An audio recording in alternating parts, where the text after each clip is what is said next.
A missed interview and a single phone call shatter the world of a ruthless billionaire when a black woman's 6-year-old daughter answers the line and calls him daddy. What follows is a revelation that turns power into powerlessness, money into meaning, and strangers into something dangerously close to family. If you believe in second chances, you won't want to miss what happens next. By the way, where in the world are you watching from, and is it morning, noon, or night where you are? Liam Robinson, a name synonymous with towering success in the sprawling competitive landscape of American enterprise, slammed his fist onto the polished obsidian desk. The sound echoed through his expansive corner office perched high on the 47th floor of a gleaming skyscraper in a bustling metropolis. Below him, the city's vast skyline stretched a testament to the colossal tech empire he had meticulously built from the ground up. Unacceptable. He growled, his gaze fixed on the resume before him. Completely unprofessional, Genevieve Morgan, his executive assistant of 15 years, stood poised by the door, a silent witness to countless such outbursts.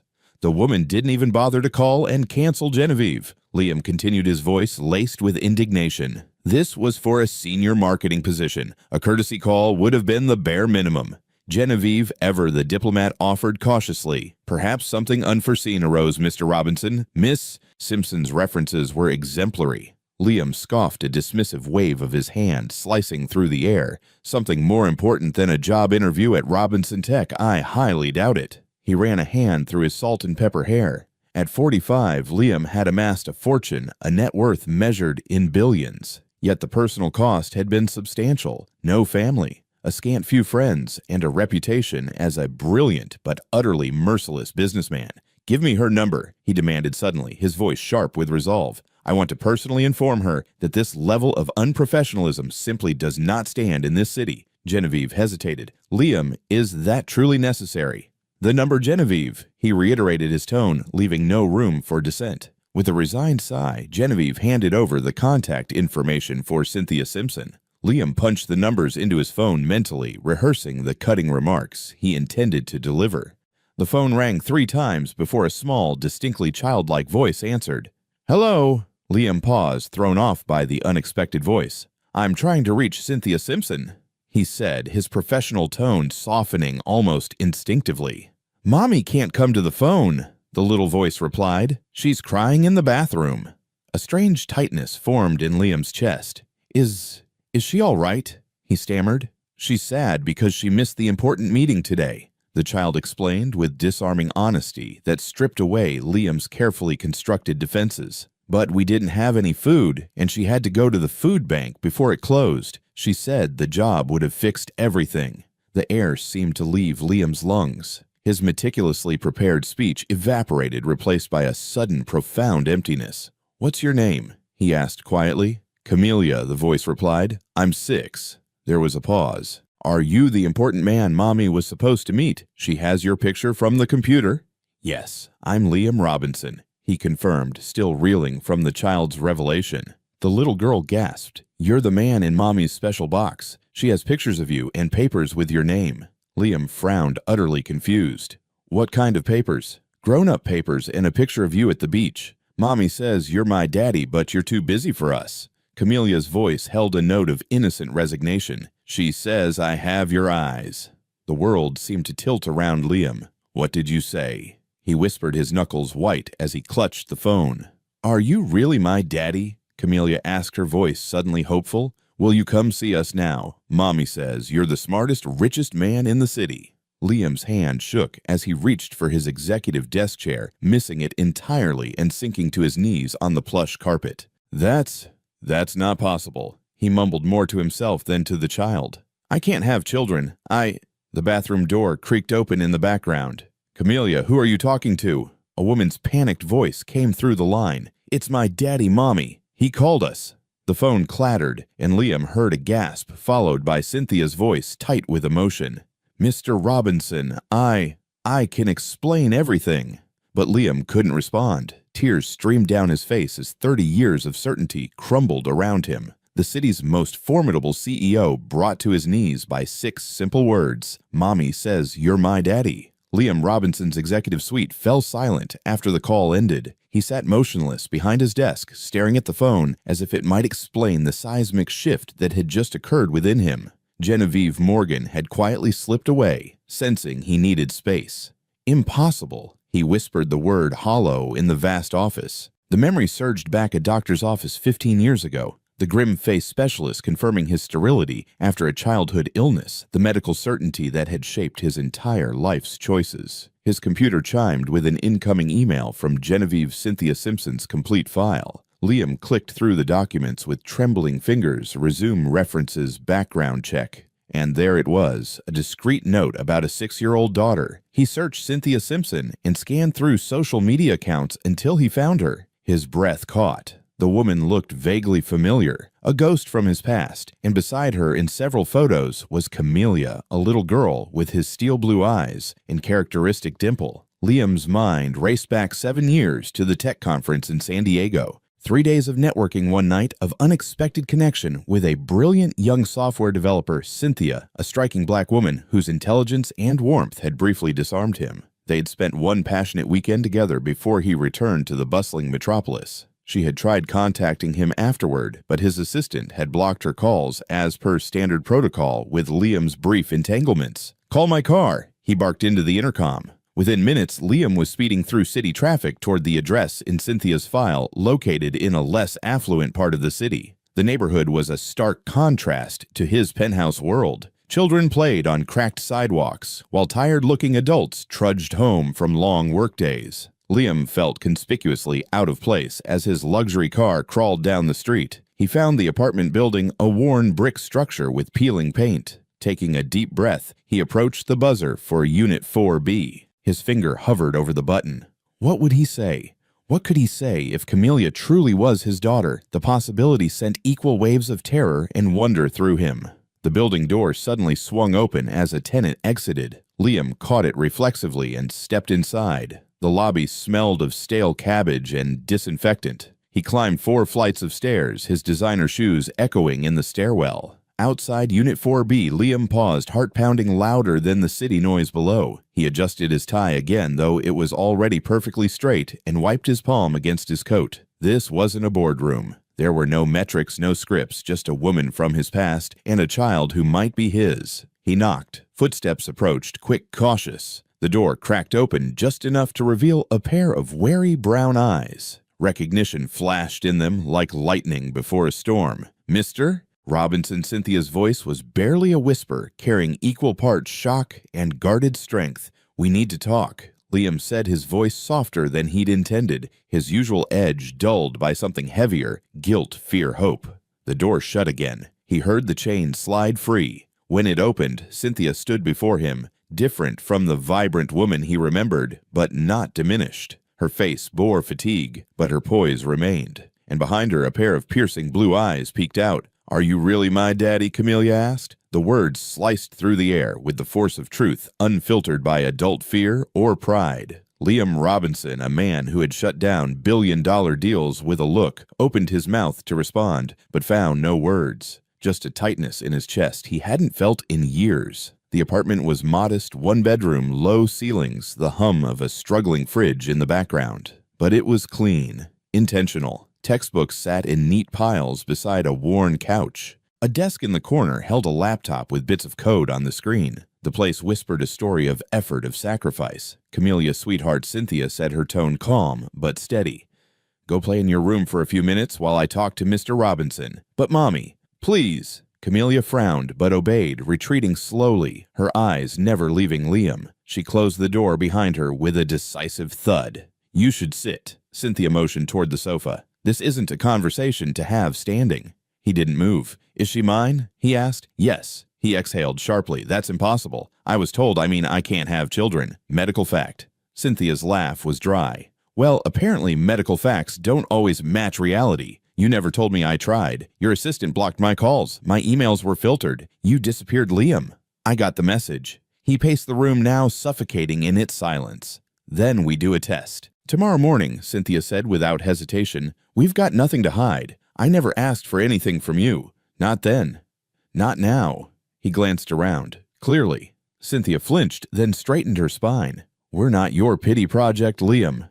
He opened his mouth to defend himself, but the words evaporated. Instead, he found himself looking at a drawing on the fridge. Crayon lines, a little girl, a mother, a man in a suit with dollar signs on his chest and a crown on his head. Dad in Metropolis, he read aloud, stunned. That's how she sees you. Distant, rich. Imaginary, Cynthia said quietly. I didn't poison her against you. I just didn't lie to her either. Something cracked inside him. A pressure valve releasing all at once. I want to meet her properly, he said. Now, if that's okay. Cynthia hesitated, then nodded. The bedroom door opened slightly. Are you done talking about me yet? Come meet Mr. Robinson properly, Camellia, Cynthia said. The little girl stepped out, her expression a mix of caution and curiosity. Her hair was in puffs. Her shirt had a glittery unicorn. She extended her hand like a young diplomat. I'm Camellia Simpson. I'm in first grade and I'm good at math. Liam crouched to her level, taking her small hand in his. I'm Liam Robinson. I'm good at math too. Her eyes widened. Can you do fractions? We're learning those. He chuckled softly, the first real laugh in days. I can. Want to show me what you've learned? She nodded, disappearing into the room and returning with a notebook, flipping to a page filled with numbers. As they sat cross-legged on the floor, going over pie charts and division bars, Cynthia leaned against the doorway, arms folded, watching the impossible unfold. In that quiet, cluttered apartment, a man known for dominance was being disarmed by a child with bright eyes and a page of fractions. And for the first time in a long, long while, Liam Robinson didn't want to leave. The penthouse felt emptier than usual as Liam paced across Italian marble floors. 3 days had passed since the DNA test, 3 days of sleepless nights and distracted meetings. Today the results would arrive. His phone rang, the private line reserved for his lawyer. It's confirmed, Liam, said Ronnie Wright, his attorney of 20 years. 99.9999998% probability of paternity. She's your daughter. Liam sank onto the nearest chair. How is this possible, Ronnie? The doctor said. Medical miracles happen, or medical errors. Ronnie interjected. Either way, you have a 6-year-old daughter. The question is, what are you going to do about it? What indeed, Liam had built his empire on decisive action, but this situation defied his usual approach. I need to see them again, he said finally. An hour later, Liam sat across from Cynthia at a quiet cafe near her apartment. They'd agreed to meet while Camellia was in school. The test confirmed it, Liam said without preamble. Cynthia nodded. I never doubted it. I want to be part of her life. The words surprised him as much as they did Cynthia. Just like that, you'll sweep in after 6 years and play daddy. Her voice held both skepticism and a fragile hope. I missed 6 years I can never get back, Liam said quietly. I don't want to miss any more. Cynthia studied him carefully. This isn't a business acquisition, Liam. You can't just decide you want her and take over. Camellia has a life routine's feelings. I understand that. Do you? Because the Liam Robinson I remember wasn't exactly known for his emotional intelligence. The comment stung because it was true. People can change. Can they? Cynthia leaned forward. Why do you want this? Really, because she's suddenly yours, another possession, or because you actually care about her well-being? Liam considered the question honestly. The revelation had shaken him profoundly. Something had awakened within him, something he'd never known existed. When I heard her voice on the phone, he said slowly, something happened to me. I can't explain it. Then when I saw her, those eyes, my mother's eyes, he swallowed hard. I've achieved everything I ever wanted, Cynthia. Everything except the things I convinced myself I couldn't have. A family. Cynthia's expression softened slightly. Camellia asks about you has for years. What do you tell her? That her father is a very important man who doesn't know about her. I never wanted her to think you rejected her. Liam felt a surge of gratitude toward this strong black woman who'd raised his child alone without bitterness. What do you need? He asked. Both of you. Cynthia laughed softly. That's such a CEO question. We're not a problem to solve, Liam. I didn't mean it that way, he said, frustration edging his voice.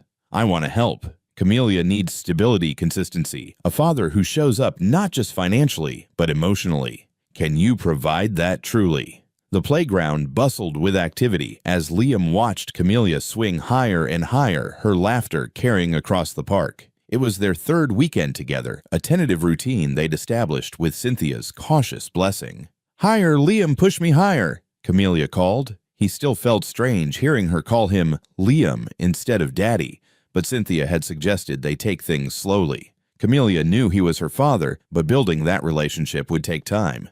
"Not too high, monkey," he cautioned, giving another gentle push. The nickname had slipped out naturally during their first outing, and Camelia had beamed with delight. From a bench nearby, Cynthia observed them, her expression a complex mixture of emotions. Their own relationship remained cordial, but guarded. Too much history, too many unspoken words between them. "Liam," Camelia said as the swing slowed, "why don't you live with us?" Liam froze. He'd been dreading this question. "Well, grown-ups sometimes have complicated living arrangements. Tommy's dad lives somewhere else too, but now he's back home. His mom says they're trying again." Liam carefully helped her off the swing. "Every family is different, Camelia, but I'll always be your dad no matter where I live. Promise. I promise." The solemnity in her eyes nearly undid him. Later, as Camelia played with another child on the jungle gym, Liam joined Cynthia on the bench. "She's asking questions," he said quietly. Cynthia nodded. "I expected she would. I'm not sure I'm answering them right. There are no perfect answers, just honest ones." She hesitated. "You're doing better than I expected." Coming from Cynthia, this qualified as high praise. Liam felt an unexpected warmth spread through his chest. "I've been thinking," he ventured. "Your apartment." Cynthia stiffened immediately. "We don't need your charity. It's not charity to want your child to live somewhere safe. The building's infrastructure is concerning Cynthia. Last weekend the elevator wasn't working, and the week before there was that water leak. We manage. You shouldn't have to just manage. Not when I can help." He softened his tone. "I'm not suggesting anything dramatic. Maybe a better apartment in the same neighborhood. Camelia wouldn't have to change schools." Cynthia was quiet for a long moment, watching Camelia play. "I've applied to a coding boot camp," she finally said. "If I get in, it could change everything for us. Better job, better future." "That's fantastic. When do you find out?" "Next week, but the program is full-time for 3 months. I'd have to quit my current job, and with childcare costs—" She shook her head. Liam saw the opening. "Let me help with that. Not forever, just while you're in the program. Consider it an investment in Camelia's future." Cynthia's pride wavered visibly with practicality. "I'll think about it." A shriek of laughter drew their attention. Camelia was being chased by a boy around the jungle gym, her face alight with joy. "She looks like my mother when she smiles," Liam said softly. "I have photos I could show you sometime." Cynthia turned to him, really looking at him perhaps for the first time. "I'd like to see those." Camelia would too. Something shifted between them in that moment. Not forgiveness exactly, but the first fragile bridge spanning years of absence. "Liam, watch me," Camelia called, preparing to go down the slide. Both adults turned to watch their daughter, this miracle neither had expected, as she launched herself down the plastic slide with complete abandonment, trusting they would both be there when she landed. As the sun dipped lower, casting long golden shadows across the playground, Liam and Cynthia gathered their things while Camelia raced ahead, her energy seemingly endless. "Same time next weekend?" Liam asked, glancing sideways at Cynthia. She gave a faint smile. "If she doesn't wear you out before then."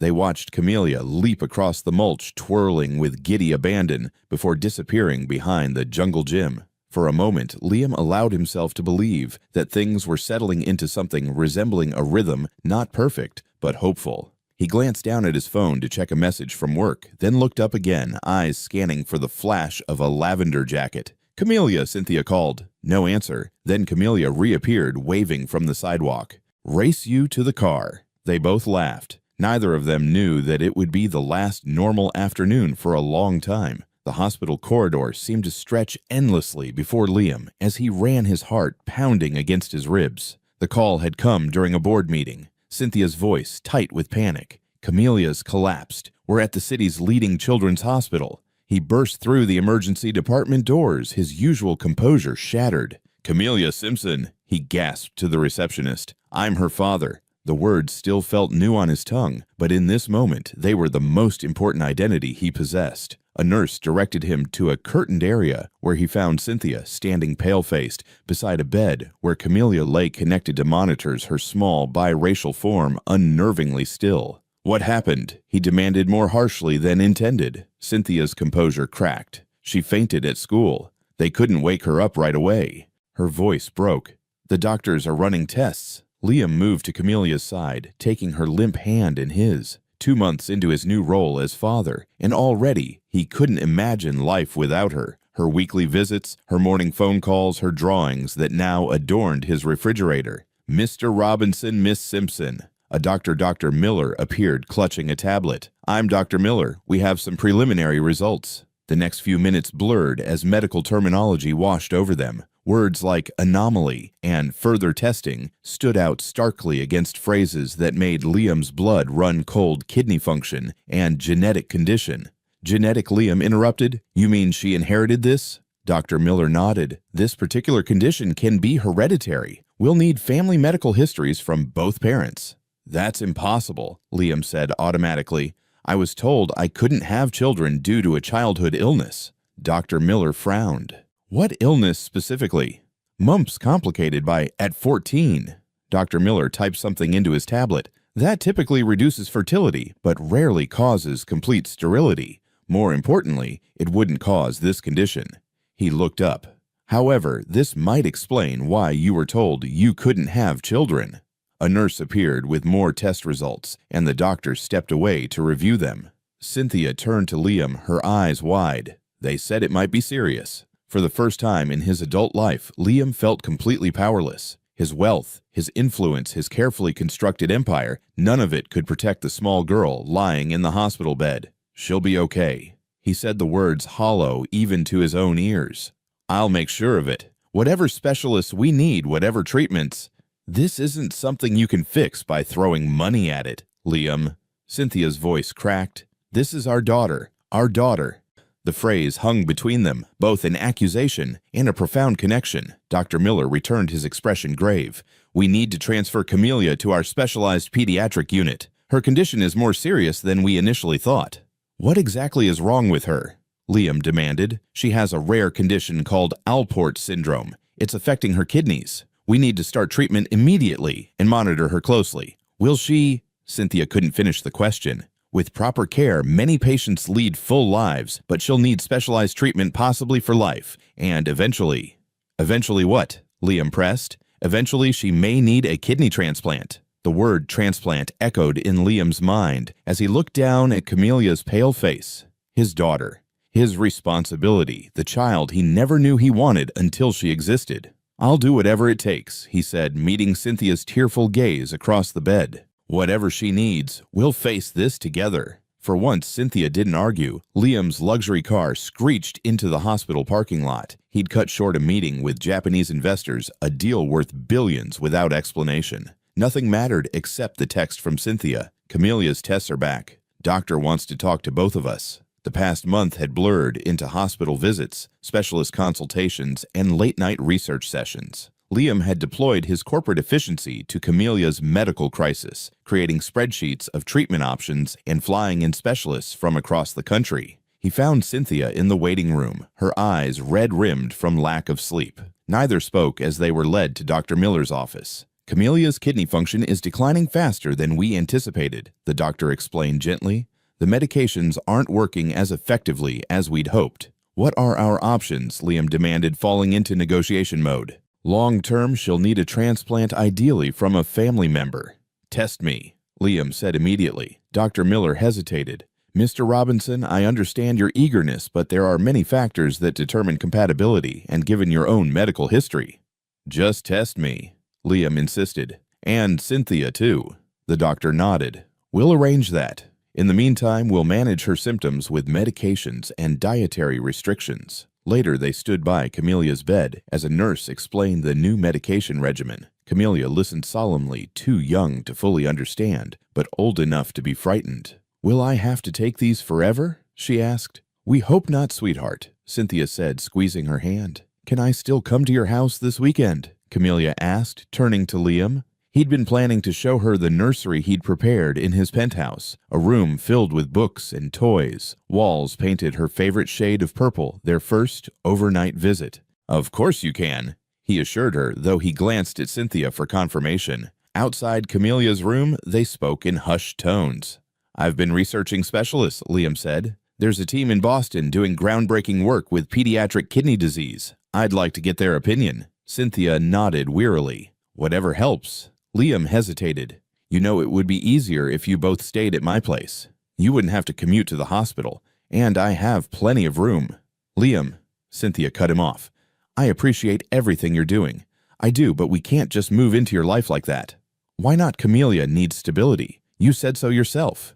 Yes, but not. She stopped, composing herself. This isn't about us. It's about what's best for her. And having her parents together isn't what's best. The question hung between them, loaded with implications. Cynthia looked away. We're not a couple, Liam. We're barely even friends.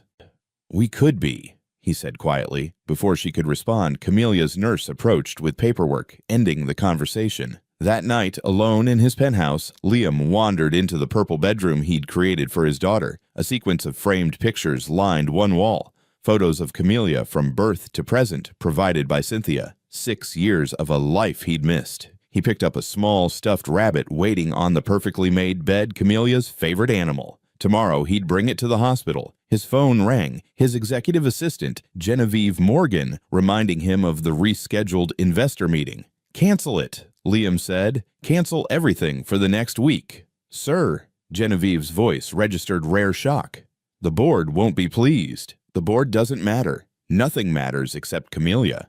He ended the call and sat on the edge of the small bed, the stuffed rabbit clutched in his hand, realizing with startling clarity that his definition of success had fundamentally changed. Cynthia stared at the business proposal on her laptop, the words blurring together after hours of work. The coding boot camp she dreamed of attending now seemed impossibly distant. With Camellia's condition, she couldn't commit to full-time study. A knock at the apartment door startled her. Liam stood outside holding groceries. You didn't answer your phone, he said, stepping inside without waiting for an invitation. It died. I forgot to charge it. Cynthia watched as he moved efficiently around her kitchen, unpacking fresh fruits, vegetables, and the specialized low-sodium foods Camellia's new diet required. You need to be reachable, Liam said, arranging items in her refrigerator. I've ordered you a new phone with an extended battery. It'll be delivered tomorrow. Cynthia bristled. I don't need you managing my life, Liam. He paused, a container of organic blueberries in hand. In the 2 months since Camellia's diagnosis, they'd fallen into an uneasy co-parenting arrangement. Liam handled medical costs and used his connections to secure the best care, while Cynthia coordinated daily treatments and appointments. You're right, he conceded. I'm sorry. Old habits. The simple apology disarmed her. The Liam she'd known 7 years ago would never have apologized for anything. How was Camellia today? He asked, changing subjects. Tired after dialysis, but she perked up when I mentioned you were coming for dinner. Liam smiled. I brought her favorite ice cream, the special, kidney-friendly kind. Cynthia watched him move around her kitchen with surprising competence. When did you learn to cook? YouTube, he admitted. After Camellia mentioned she liked chicken parmesan, I had my chef teach me the basics. The image of billionaire Liam Robinson taking cooking lessons for a 6-year-old struck Cynthia as absurdly touching. As Liam prepared dinner, Cynthia returned to her laptop. What are you working on so intently? He asked, glancing over her shoulder. A freelance web development project trying to supplement my income since I had to cut back hours at work for Camellia's appointments. Liam studied the screen. This is good work. Cynthia blinked, surprised by the professional assessment. Thanks. It's just a small business site, but no, I mean it. The code is elegant. He pointed to a section.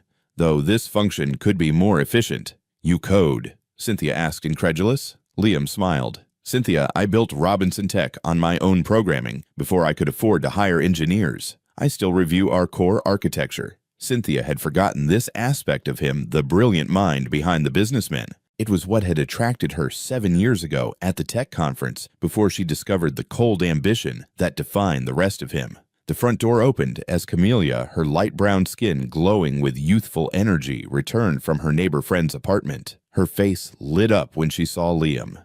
Liam, you came. She ran to him, and he scooped her up carefully, mindful of her recently implanted dialysis port. Of course I came.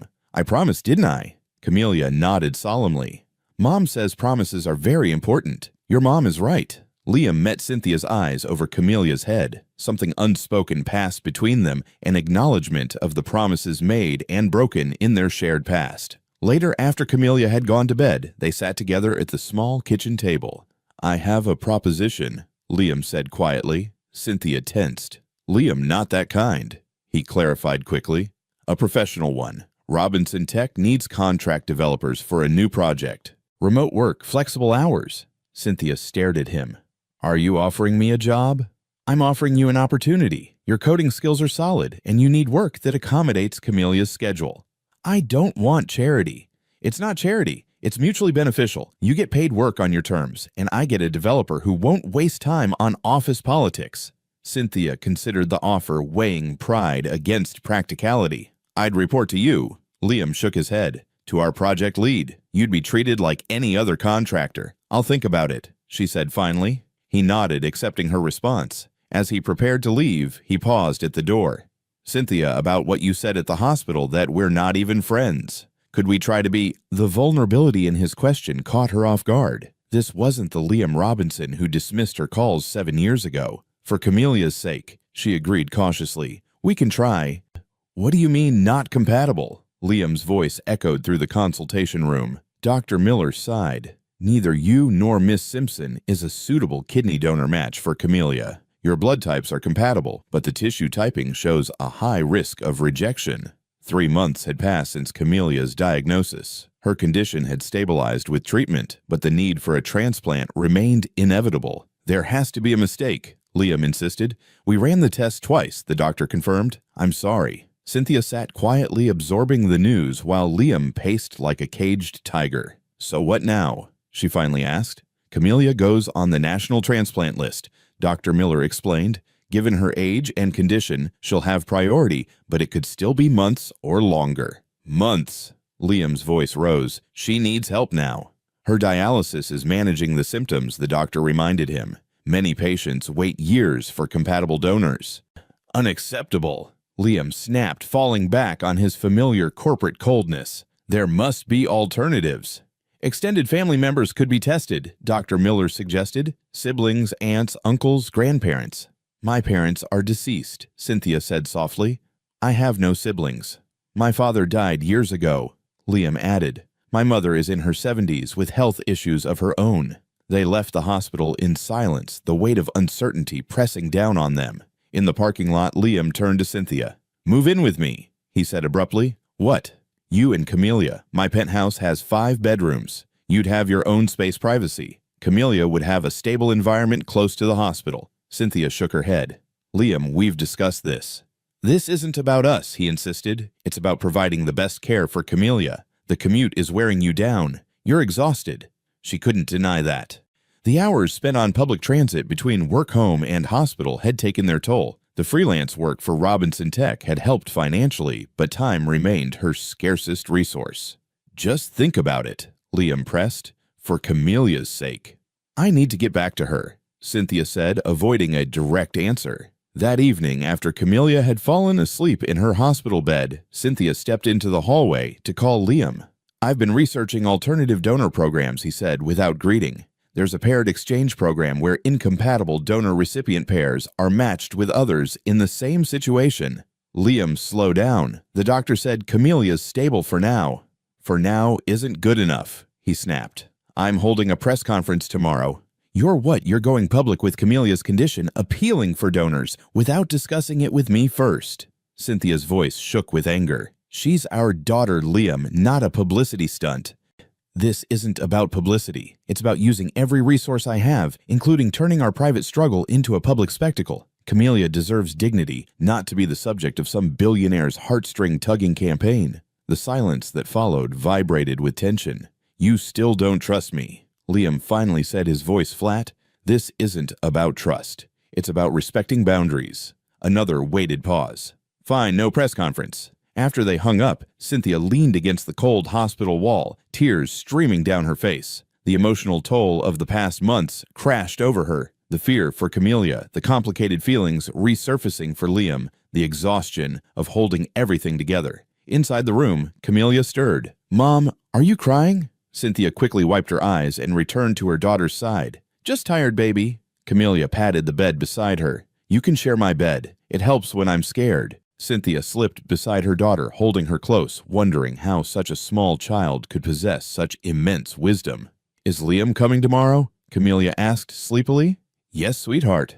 Good.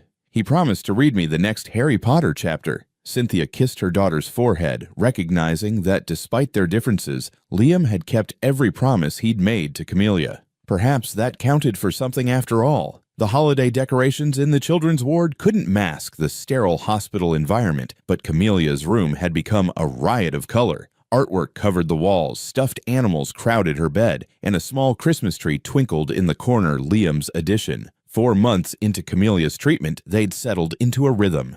Liam visited daily often, working remotely from Camelia's room. Cynthia had reluctantly accepted his offer to move into a fully furnished apartment near the hospital, not his penthouse, but a comfortable space that shortened her commute significantly. Today, Liam arrived with a thick folder tucked under his arm, his expression uncharacteristically nervous. "Cynthia, can we talk privately?" They stepped into the small waiting area while a nurse checked Camelia's vitals. "What is it?" Cynthia asked, noticing the dark circles under Liam's eyes. He handed her the folder. "I hired a private investigator." "You what, to investigate me?" Cynthia's voice rose sharply. "No, to investigate my medical history." Liam ran a hand through his hair, now more gray than black. "Something never added up about my supposed sterility, so I dug deeper." Cynthia opened the folder cautiously. Inside were medical records, letters, and legal documents.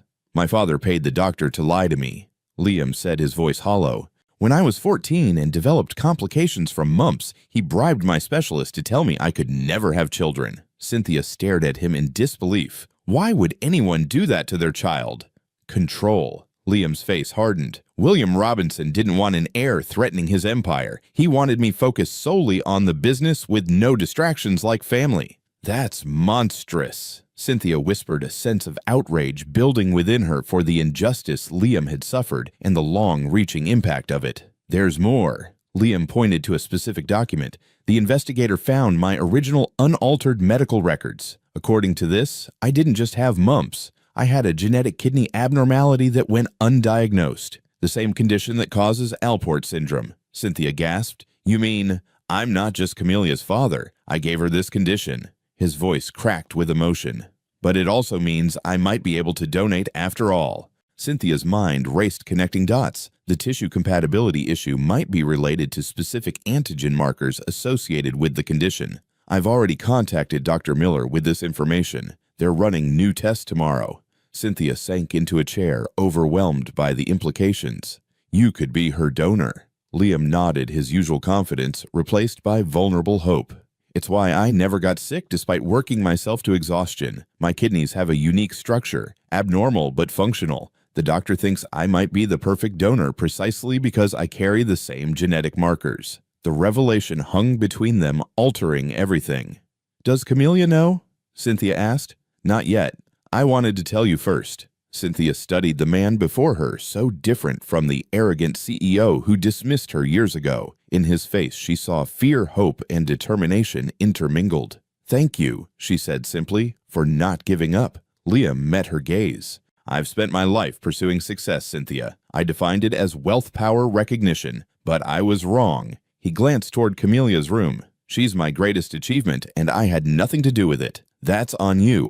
You raised an extraordinary child while I was chasing meaningless goals." The sincerity in his voice touched something deep within Cynthia, a place she'd guarded carefully against him. Before she could respond, Camelia's nurse appeared. "She's asking for both of you," the nurse said with a smile. "Something about a Christmas list that needs serious discussion." They found Camellia sitting up in bed, colored markers spread around her. She beamed at them. "Perfect timing. I need help with my list for Santa." Liam and Cynthia exchanged a look, one of shared purpose, shared hope, and perhaps something more. For the first time, they faced the future not as reluctant co-parents, but as allies in the most important battle of their lives. Snow fell silently outside the hospital window as Liam kept his solitary vigil. In the bed beside him, Camellia slept fitfully, her small body dwarfed by machines monitoring her deteriorating condition. The Christmas holiday had come and gone, marked by forced cheer in the pediatric ward and presents opened from a hospital bed. The new tests had confirmed Liam's stunning compatibility as a donor, but Camelia's health had taken a sudden downturn, delaying the transplant. Her kidney function had plummeted, requiring more aggressive dialysis while doctors worked to stabilize her condition. Liam checked his watch. 3:14 a.m. Cynthia had finally succumbed to exhaustion around midnight, retreating to the cot in the corner after Liam promised to wake her if anything changed. He studied her sleeping form, marveling at her strength through this ordeal. These past 5 months had transformed him in ways his wealth never could.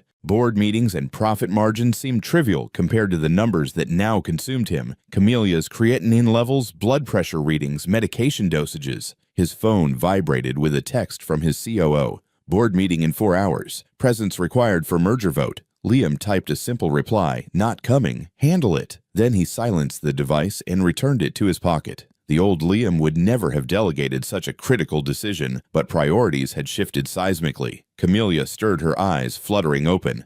"Liam," she whispered. He leaned closer. "I'm here, monkey. Need anything?" She considered this question with characteristic seriousness. "Tell," Liam smiled. "Which one, Harry Potter?" She shook her head. "Tell me about when you were little."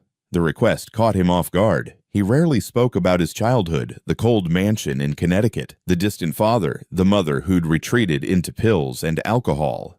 "Well," he began hesitantly, "when I was about your age, I built my first computer from parts I found at a junkyard." Camelia's eyes widened. "By yourself?" "All by myself. My father thought it was a waste of time. He wanted me to study finance, not technology." "Was he mean?"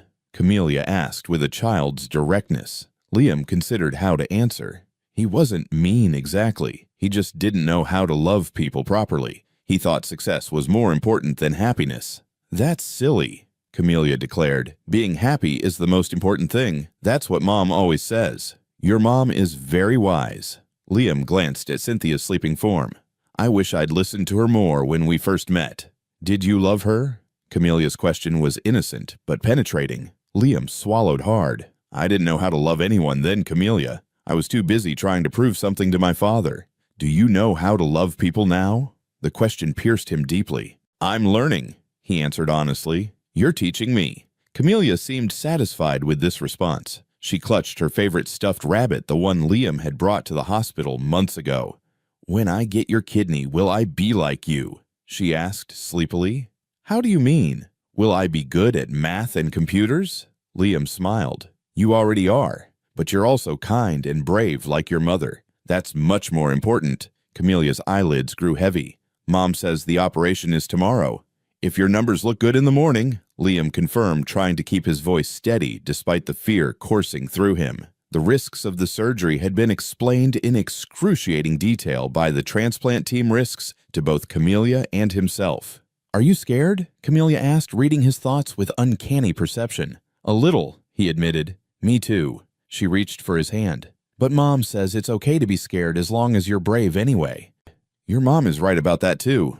Camelia drifted back to sleep, her small fingers intertwined with his. Liam continued his vigil, watching the snow fall and contemplating how a 6-year-old biracial girl had accomplished what years of therapy had failed to achieve, breaking through the walls around his heart. Across the room, Cynthia opened her eyes, having heard their exchange. Their gazes met in the dim light, a world of unspoken feelings passing between them. Tomorrow would bring its own challenges, but for this moment, they were united in love for the child who had brought them together in the most unexpected way. The morning of the transplant surgery dawned bright and cold sunlight reflecting off fresh snow that blanketed the city. Liam stood at the window of Camelia's hospital room, watching the world outside continue its normal rhythm, while his own universe had narrowed to this single day, this critical procedure. Behind him, a team of nurses prepared Camelia for surgery, their movements efficient and gentle. Cynthia sat beside their daughter, reading her favorite story, one more time, a ritual they'd established before every procedure. Mr. Robinson, the transplant coordinator, appeared at his elbow. "It's time for your pre-op." Liam nodded, turning back to the room. Camelia looked impossibly small in the hospital bed, her dark hair, his hair fanned out on the pillow. For a moment, fear paralyzed him. What if something went wrong? What if after finding her, he lost her? "Liam." Camelia's voice cut through his spiraling thoughts. "Don't forget our deal." He smiled, remembering their conversation from the night before. "I won't forget Disney World as soon as you're cleared to travel." "And Mom comes too," Camelia reminded him solemnly. "Of course." Liam glanced at Cynthia, who managed a tense smile. He approached the bed, heart hammering against his ribs. The business titan, who negotiated billion-dollar deals without breaking a sweat, now found himself terrified of a medical procedure that thousands underwent successfully each year. "I'll see you on the other side, monkey," he said, bending to kiss Camelia's forehead. "I'll have your kidney, and you'll have my stuffed rabbit," she replied, handing him the well-loved toy. "So we both have something of each other's." Liam accepted the rabbit throat tight with emotion. It's a fair trade. As the nurses prepared to wheel Camelia to the operating room, Cynthia rose to walk alongside the bed. Liam hung back, giving them space for their private goodbye. The relationship between mother and daughter, built on 6 years of shared struggles, joys, and unwavering love, was something he observed with equal parts admiration and envy. Cynthia approached him after Camelia had been taken down the hall. "Your turn," she said, her voice steadier than he expected. Liam nodded, clutching the stuffed rabbit. "Cynthia, if something happens, don't." She cut him off firmly. "Nothing will happen. You're both coming back." Her certainty steadied him. "I've updated my will anyway. Everything goes to Camelia with you as trustee until she's of age." Cynthia's professional composure cracked slightly. "Liam, and there's a trust for her education, medical expenses, everything she could need. The paperwork is with my lawyer, Marcus Thorne. I've left his contact information. Stop planning for your death and start focusing on your recovery." Cynthia interrupted, her eyes flashing. "Camelia needs you alive, not your money." The words struck him with unexpected force. Camelia needed him. Not his wealth, not his influence, but him. The revelation still felt new after months of adjustment to fatherhood. Cynthia's expression softened. She reached out hesitantly, then pulled him into an unexpected embrace. "Thank you," she whispered against his shoulder, "for giving her this chance." Liam held her briefly, inhaling the faint scent of her shampoo, the same one she'd used 7 years ago. "Thank you for raising her," he replied, "for being everything I couldn't be." They separated as the pre-op nurse approached. Liam handed the stuffed rabbit to Cynthia. "Keep this safe until we're both back." "I will," she promised as they wheeled him toward the operating room. Liam closed his eyes, remembering the boardroom of Robinson Tech. 6 months ago, his thoughts would have been consumed with stock prices, acquisitions, and strategic planning. Now, all that mattered was a small biracial girl with his eyes and a spirit he could only hope to emulate. 6 weeks later, Liam stood in the doorway of his home office, watching Camelia concentrate on the coding tutorial displayed on her tablet. After their release from the hospital, he'd converted the space into a comfortable recovery room where he could work while keeping Camelia company during her convalescence. The transplant had been successful beyond all expectations. Camelia's body had accepted the kidney with minimal complications, her strength returning more quickly than the doctors had predicted. Liam's own recovery had been slower, a fact that amused Camelia to no end. "You're an old man," she teased whenever he winced while standing. "Respect your elders," he'd retort, secretly delighted by her increasing vitality.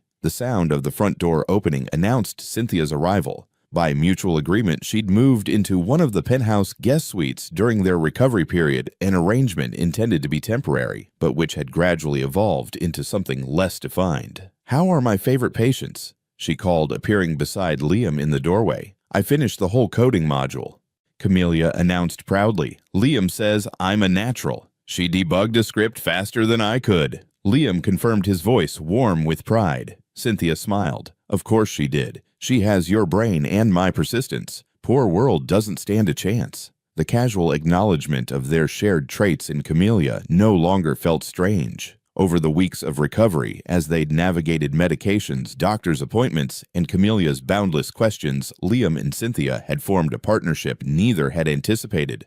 The transplant team called, Cynthia said, her tone shifting to business-like efficiency. "They want to move Camelia's next checkup to Thursday instead of Friday." "I'll reschedule the board meeting," Liam replied automatically. Cynthia gave him a measured look. "You don't have to cancel every meeting for every appointment. I can take her sometimes." "I want to be there," he insisted.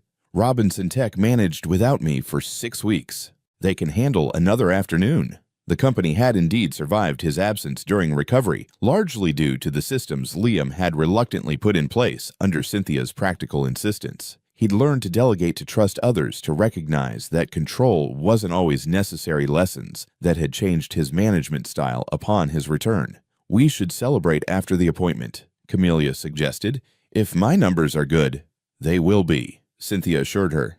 "But celebration sounds perfect. What did you have in mind?" Camelia's eyes sparkled with mischief. "The three of us should go to dinner at that fancy restaurant Liam is always talking about." Liam and Cynthia exchanged glances. They had carefully maintained separate spheres despite living under the same roof, co-parents rather than a couple. "That sounds nice," Cynthia said carefully. "If Liam isn't too busy." "Never too busy," Liam replied, the words coming easily now. 6 months ago, such a statement would have been unthinkable. His calendar meticulously scheduled in 15-minute increments, personal time, a foreign concept. Camelia beamed. "Perfect, I'll wear my new dress." Later that evening, after Camelia had gone to bed, Liam found Cynthia on the penthouse terrace, gazing out at the city lights. He poured her a glass of wine and joined her at the railing. "She's getting stronger every day," Cynthia observed, accepting the glass. "She's remarkable," Liam agreed. "Like her mother." Cynthia smiled faintly. "Flattery, Mr. Robinson." "Observation, Miss Simpson." They stood in companionable silence, the frigid winter air softened by heat lamps placed strategically around the terrace. "The lease on the apartment near the hospital expires next month," Cynthia said finally. Liam tensed slightly. "I know. I've been looking at places closer to Camelia's school." "You could stay here," he suggested, trying to keep his tone casual. "The arrangement has worked well for Camelia's recovery." Cynthia turned to face him directly. "And when her recovery is complete, what then, Liam?" The question hung between them, weighted with possibilities. "I'd like you both to stay," he said simply. "I've never had a home before, Cynthia." "Not really. This was just a place I slept between meetings. Now it's different." "Because of Camelia," she clarified. "Because of both of you." Liam set his wine glass down, gathering courage for words he'd never spoken. "I'm not the man you met 7 years ago. I'm not even the man who called you 6 months ago, ready to berate you for missing an interview." "No," Cynthia agreed softly. "You're not. When I thought I might lose Camelia during the surgery, I realized something. It wasn't just fear of losing my daughter. It was fear of losing what we've built. This family, however unconventional." Cynthia's expression remained guarded. "Co-parenting doesn't require living together, Liam. This isn't about convenience," he insisted. "It's about what I want, what I hope you might want too." "And what's that?" "A chance." Liam took a careful step closer to see if there's something between us worth exploring. "Not for Camelia's sake, but for our own." Cynthia studied him, her expression unreadable. "You broke my heart once before. I was a fool." "You were," she agreed, but a smile tugged at the corner of her mouth. "A brilliant, ambitious, utterly clueless fool." "I've improved on the clueless part," Liam offered. "The rest is still a work in progress." Cynthia laughed softly, the sound warming him more effectively than the terrace heaters. "Haven't we all?" She sipped her wine thoughtfully. "One condition. Name it." "We take it slow for all our sakes. Camelia's been through enough change." "Agreed." Liam felt hope expanding in his chest. "Dinner this Thursday after Camelia's appointment. Just the three of us." "Just the three of us," Cynthia confirmed. "Higher, Daddy, push me higher." Liam obliged, giving the swing another gentle push as Camelia soared toward the clear summer sky. The park bustled with weekend activity families enjoying the perfect June weather. 1 year had passed since that fateful phone call. A year of hospital visits, recovery milestones, and gradual healing, both physical and emotional. Camelia's new kidney functioned perfectly, her energy restored to full 7-year-old capacity. Cynthia approached carrying an ice cream cone in each hand. "1 chocolate for the monkey," she announced, handing it to Camelia as the swing slowed. "And 1 vanilla for the old man." Liam accepted the cone with mock indignation. 46 is hardly ancient. Ancient enough to complain about your back after 15 minutes of swinging. Cynthia teased, settling beside him on the park bench. Camelia skipped ahead to the jungle gym, her ice cream clutched carefully in one hand. Liam and Cynthia watched her climb with the easy confidence of a healthy child, a sight they never took for granted. "The school called today," Cynthia mentioned. "They want to move Camelia into the advanced math program." "Not surprising," Liam replied proudly. "Did I tell you she reprogrammed my smart home system yesterday? Rewrote the entire interface to include her favorite music in every room." Cynthia laughed. Your programming genes with my stubbornness is a dangerous combination. I wouldn't have it any other way.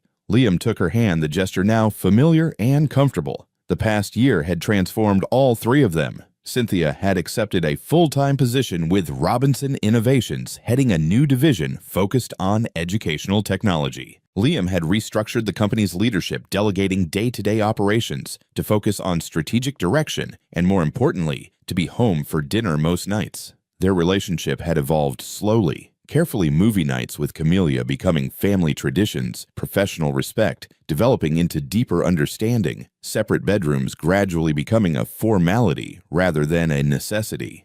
I've been thinking, Liam said, watching Camellia demonstrate her climbing skills to another child. Remember that coding boot camp you wanted to attend, the one you put on hold when Camellia got sick? Cynthia nodded. What about it? You should do it if you still want to. She turned to him surprised. That was just a stepping stone. I don't need it now. Not for your career, he agreed. But you are excited about it, passionate. I don't want you to give up dreams because of circumstances. Cynthia studied him thoughtfully. When did you become so insightful? I had good teachers. Liam squeezed her hand. You and Camellia showed me what actually matters. She leaned against his shoulder, a gesture of affection that still thrilled him.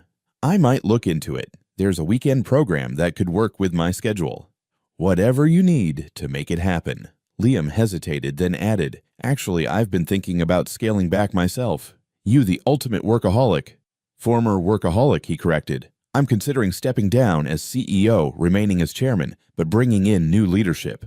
Cynthia straightened, turning to face him fully. Are you serious? Robinson Innovations is your life's work. It was, Liam acknowledged. Now it's just work. Important work, but not what defines me anymore. He nodded toward Camellia, now organizing the other children into some complex game of her own invention. She's what matters. You're what matters. Cynthia's eyes softened. Liam Robinson voluntarily relinquishing control. I never thought I'd see the day. Neither did I, he admitted, but nearly losing Camellia. It changed my perspective permanently. I don't want to miss anything else. They watched their daughter in comfortable silence, the summer sun warming their shoulders. After a moment, Liam reached into his pocket. I have something for you, he said, suddenly nervous. No pressure, no expectations, just a question. Cynthia's eyes widened as he withdrew a small velvet box. Liam, I'm not rushing, he assured her quickly. It doesn't have to be soon. It doesn't even have to be yes, but I wanted you to know where I stand, what I hope for. He opened the box, revealing a simple but elegant diamond ring. I love you, Cynthia. I think I've loved you since that weekend in San Diego, but I was too blinded by ambition to recognize it. I want to build a life with you and Camellia, a real family. Cynthia stared at the ring, then at Liam, tears gathering in her eyes. You rehearsed this, didn't you? He smiled sheepishly. For weeks. Camellia helped. She knows. She suggested the park said it was more romantic than a fancy restaurant. Cynthia laughed through her tears. She's right. She took a deep breath. Ask me properly. Liam slid from the bench onto one knee, unconcerned about his expensive suit on the park ground. Cynthia Simpson, will you marry me? From the jungle gym, Camelia's voice rang out. Say yes, Mom. Cynthia and Liam both turned to see their daughter watching intently, surrounded by curious children and smiling parents. We have an audience, Cynthia murmured, blushing. I'm waiting for an answer. Liam reminded her, still kneeling. Cynthia's smile bloomed fully as she nodded. Yes, yes, I'll marry you. A cheer erupted from the jungle gym as Liam slipped the ring onto Cynthia's finger and pulled her into an embrace. Camellia abandoned her game and raced toward them, launching herself into their arms with characteristic enthusiasm. We're going to be a real family now, she exclaimed. Liam held his daughter and his fiancée close, marveling at the journey that had brought them here. From a mistaken medical diagnosis to a missed job interview to a life-saving transplant, the path had been neither straight nor easy, but it had led exactly where he needed to be. We already are a family, he said softly. Now we're just making it official. Camellia looked up at him with his own eyes bright with happiness.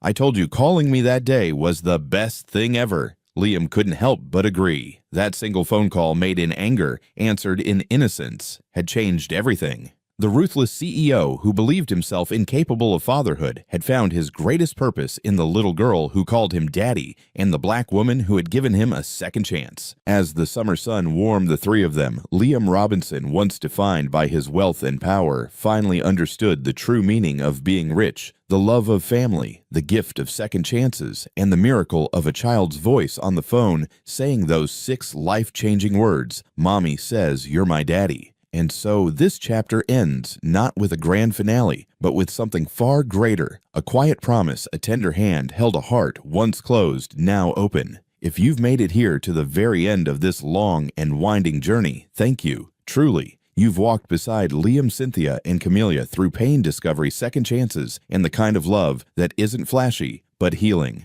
and real. Your presence here matters. Whether you're watching from a bustling city or a quiet corner of the world, we're so grateful you're part of this growing circle of people who believe in the power of storytelling to remind us what it means to be human. We'd love to know, where are you watching from? What part of this story stayed with you the most? Let us know in the comments. Share your thoughts, your feelings, your reflections. If this story touched something in you, leave a like, maybe subscribe, and help keep stories like this alive. Your support means more than you know. Until next time, from our little story to your big, beautiful life, take care of your heart, hold your people close, and remember, healing takes time, but it's always possible. See you in the next story. Join us to share meaningful stories by hitting the like and subscribe buttons.